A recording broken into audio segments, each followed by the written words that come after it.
Welcome everybody to an Arch City Poker hand history video. We're going to talk about the hand of the week, and in today's video, I have along with me Nick. And Nick, how are we doing today?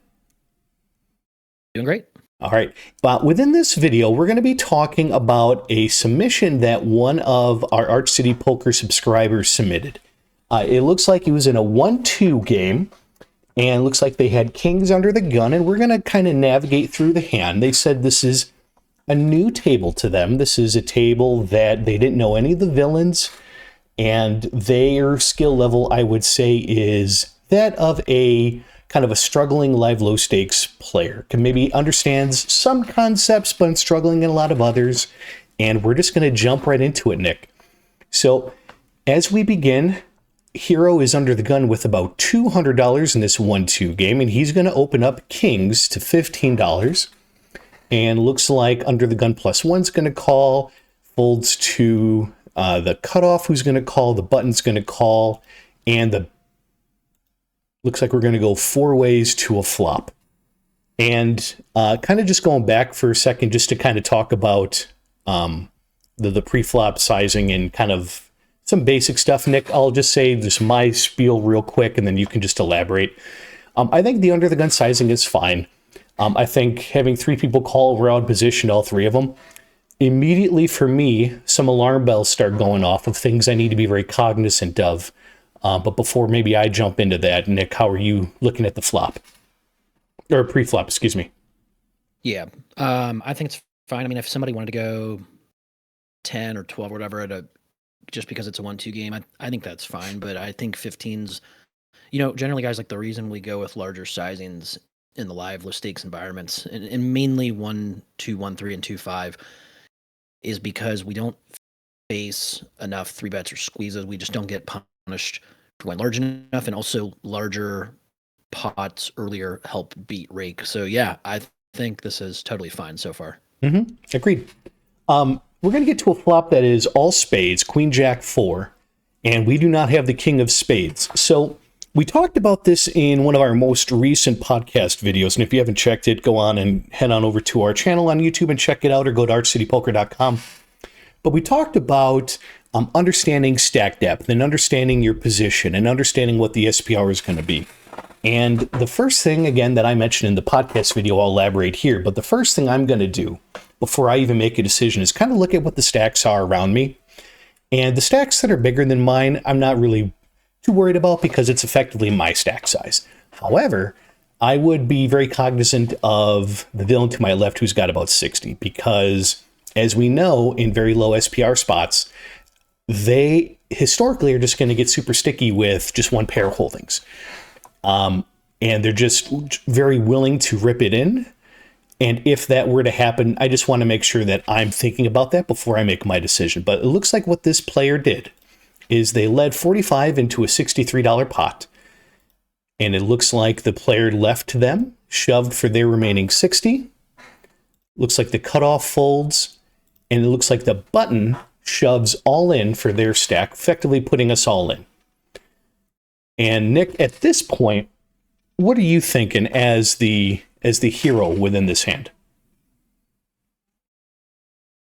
Yeah, I mean, it's such a static texture 4 ways that I think unless we flop essentially like flushes and maybe sets, I don't think I really want to do a whole lot of betting here. I would like to see how the field feels about this monotone texture. I also think there's an interesting dynamic having somebody to our immediate left that only has a stack to pot ratio of 1, which we're committed. I would feel committed to this flop with them because I think they could get it in with any queen or any decent draw.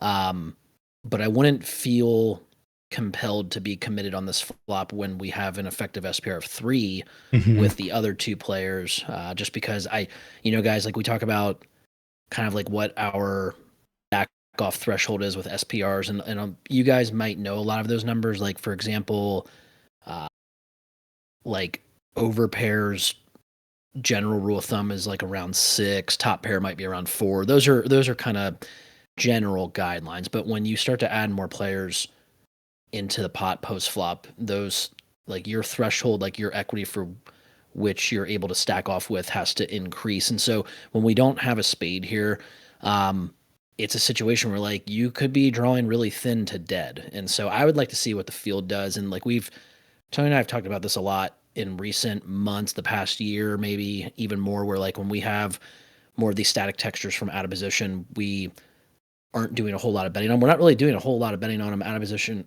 or in position as well. Now, having said that, if your head's up and it's a static texture, but it's cleaner, like uh you're not staring at a monotone texture with on spade kings here, then yeah, you might have a scenario where you're playing like a low SPR, 100 big blind or less poker, and you would do a lot more leading out and not as much checking out of position. But this is a clear spot where I think we should just be checking to see what's going on.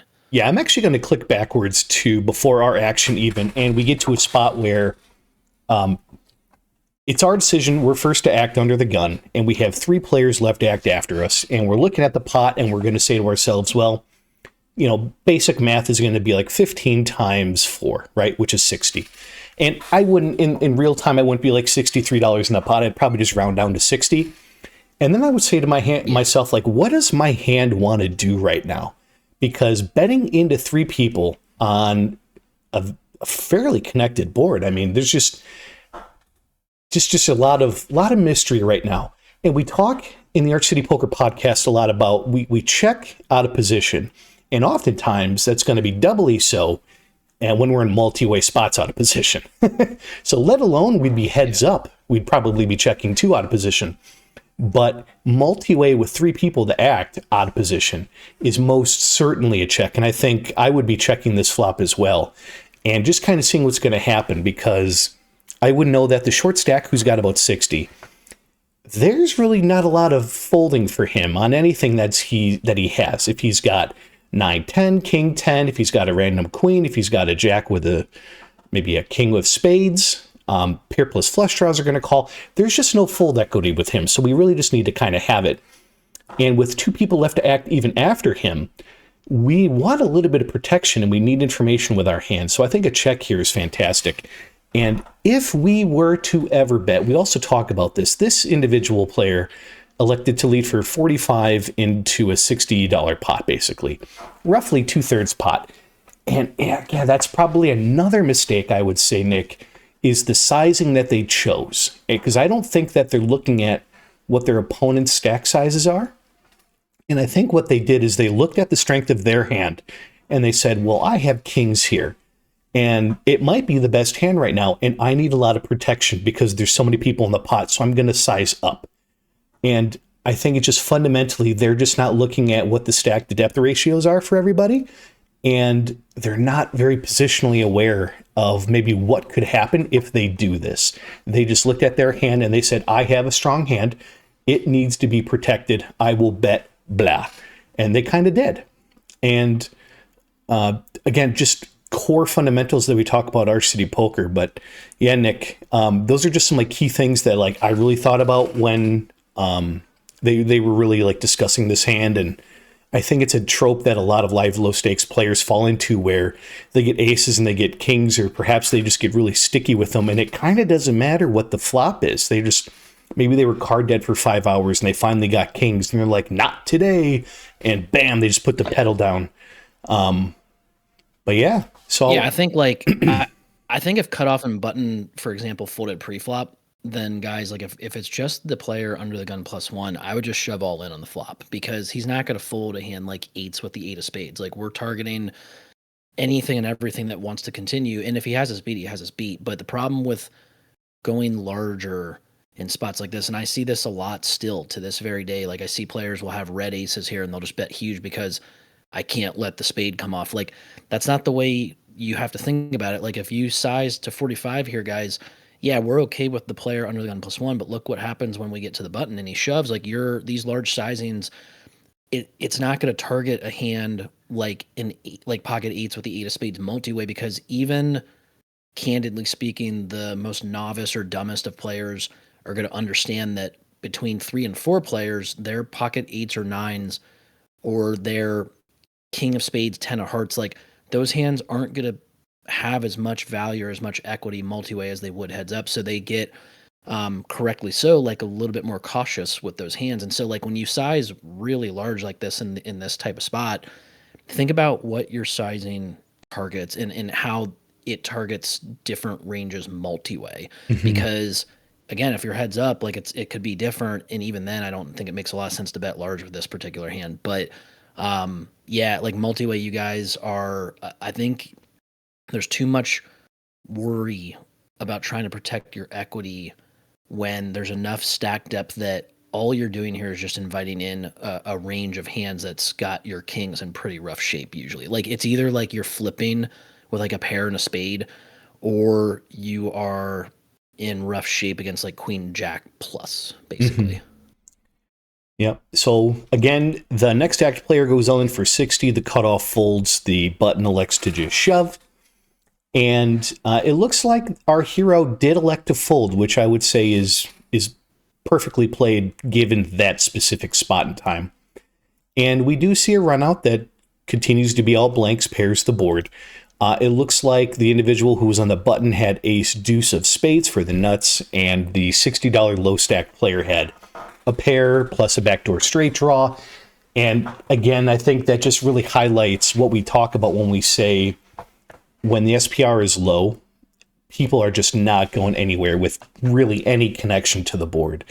And, it's just an unfortunate circumstance where if we just start checking out of position multi-way pots, we just get to realize our hand's equity a little bit more, and we get to make decisions that are just much more profitable for us. So like after the button shoves and puts us all in, I think it's an excellent fold. I think that we're just not beating very much outside of like a naked spade draw. But again, it's just an example of you could have saved that $45 bet. Like it just didn't have to be made. You could have checked under the gun +1, probably would have shoved anyways because he's probably scared of a spade. Yep. And then the button's probably either going to flat that or they're going to re-raise again.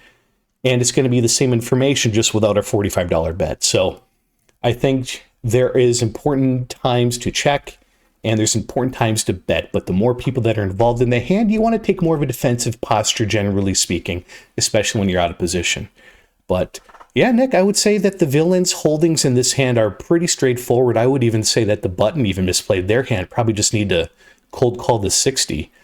But or not cold call, but just call the 60. I don't see why they would need to raise in position. I would probably want the kings wouldn't be going anywhere. Probably just keep the kings in there. But yeah, Nick, that's how the hand played out. And I think from one of our viewers, I think it's just a fantastic example of why our Arch City Poker podcast covers these fundamentals and why they're so important, because we play in the same games that you play in. And we want to help, and we want to help identify why we talk about the things we talk about. So, yeah, Nick, this is how the hand wrapped up. Do you have any final thoughts?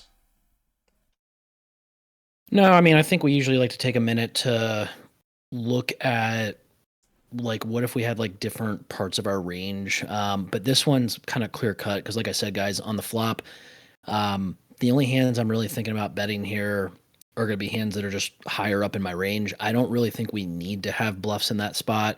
I think that if you look at your opponent's hands here and their ranges, like the queen 10 of diamonds should just either fold or jam pre, probably fold.